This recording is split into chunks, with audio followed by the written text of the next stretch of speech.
साथी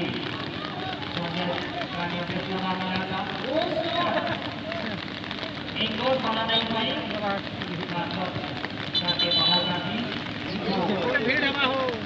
जे भी तू बांध जो के काल देखी है बात तो काके आगे नहीं पड़ेंगे दोनों पार पड़ेंगे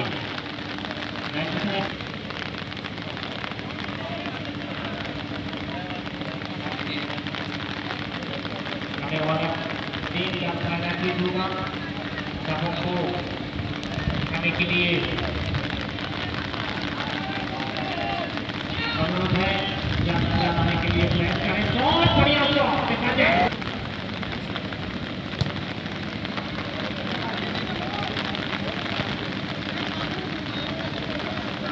2026 का आखिरी मुकाबला कैंडिडेट वोट डे का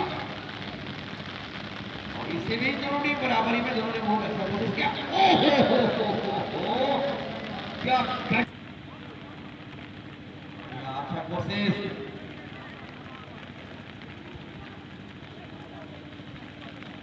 जमीन के रगड़ के लेना पड़ रहा है गेंद बॉल को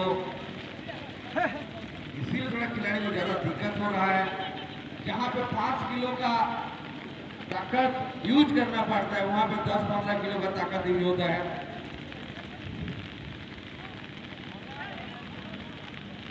बढ़िया क्लियर यहाँ पे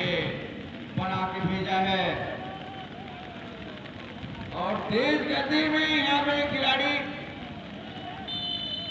दोनों पटेल जी काफी खुश होकर अपने खिलाड़ियों का प्रदर्शन